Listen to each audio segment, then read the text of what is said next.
What's up, everyone? It's Tech Trooper 64, and today Microsoft has already gone savage, right to the point, and started already bashing on the PS4 Pro. Oh god, speaking to IGN, Albert Pinello, the senior director of product management and planning at Xbox, was bullish about the chances of Scorpio and Xbox One S versus Sony's newly revealed hardware. Here's what he had to say. So this is a very long article, so bear with me when I say this. I believe that the difference between what we're going to deliver with Scorpio from a performance perspective and PlayStation 4 Pro will be obvious to customers. I believe we have the best value this holiday, and I think we're going to have the most powerful box next year.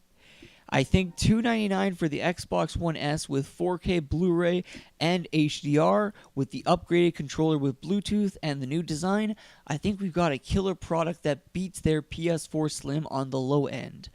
I think that for people who care about absolute maximum in performance, we said at E3 we're going to be launching the most powerful console ever made. That is still true. We were very confident when we made the announcement. It was kind of a bold thing to say, given the rumors that were out there. I'm more confident today that we're going to have the most powerful console made. Pinello also commented on a couple of other Sony's PlayStation meeting today, a couple of points that he said. Right now, we are only supporting HDR on the Xbox One S and on the Scorpio. When he talked about in response to Sony's planned PS4 update to make all systems HDR compatible. As far as forward compatibility, if you go back and watch our launch video, this was one of the key things we stated in our video. We think about Xbox One and Scorpio as part of the same family.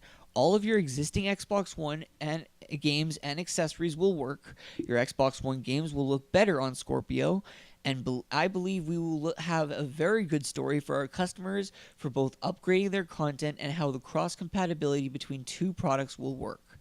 Every game that you're buying this holiday for Xbox One and Xbox One S is going to work on Scorpio. No problem. Out of the box. I think it's a very interesting thing that Sony and us have arrived at a very similar strategy. Maybe some differences in execution on the product side, but I think the landscape of technology is changing. I think customers' expectations are changing. I think that console generations are really, really exciting for people, but super disruptive to developers and customers. And this idea that we're thinking beyond console generation doesn't mean that we're going to have new, exciting, more powerful hardware. But we look for a continuity of players and content and accessory that's kind of unprecedented. I think Scorpio is our very first foray into that.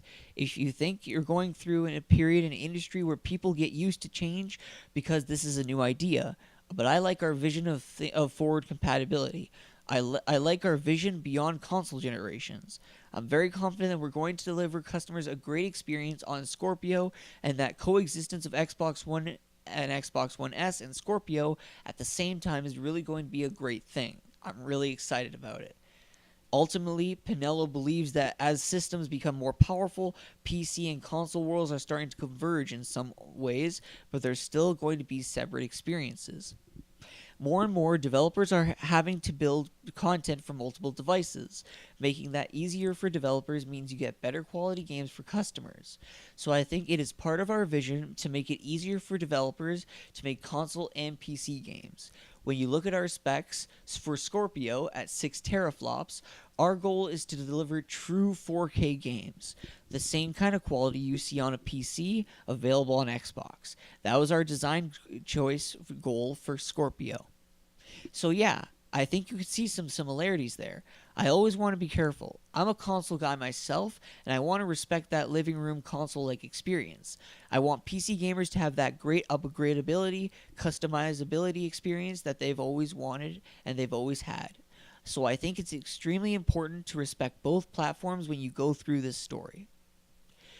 Okay, so it looks like, from what I understand, Microsoft is aiming for the Scorpio to be the last console that they make. Well, not last console. Sorry, let me rephrase that. That the Scorpio will be like the Xbox One, in other words. Xbox One games and accessories will work throughout whatever new hardware they release, if you know what I mean. Like I think they're gonna ditch the Xbox One name with the Scorpio, and they're gonna call it like the Xbox Deluxe or whatever, the Xbox Two or something, whatever. They're gonna ditch the name, but they're gonna say all your Xbox One games work, all Xbox 360 backwards compatibility titles work. And I think they're going to continue with Xbox One. Like, I don't think they're ever going to make another console name. I know it's confusing. I don't know if you understand what you got. I don't know if you guys will understand what I'm trying to say. But I mean, like, Sony will make a PS5, possibly a PS6. But Microsoft will stick with Xbox One, if you know what I mean. Like, you want to buy a new console with Xbox? Don't worry. Your older Xbox One games will still work because it's still an Xbox One. It's just like Xbox One version 3 or whatever. And that'll be interesting to see how that competes against other consoles. Because I think, here's what I think is going to happen. This generation with PS4, once Sony thinks they're, like, the PS4 Pro has been in the market enough, I think they're going to say, all right, it's time for a PS5. They're going to release a PS5. It's probably not going to get backwards compatibility with PS4. And then Microsoft will say, okay, they're releasing a PS5. What should we do? Let's release a Scorpio 2. Like a new Scorpio that's going to rival the PS5. But it can still play Xbox One games. Like, I don't know if you know what I mean. But if they do that, I think it'll be cool to see that Microsoft is going one way and then Sony's going a different way. Like, Sony's going old school. Microsoft is trying to reinvent the wheel. It'll be interesting to see. Like, this next couple of years in the gaming industry will be very interesting. I'm excited for it. Let me know what you guys think in the comments down below. Don't forget to rate, comment, favorite, and subscribe, and I'll see you guys next time. Peace.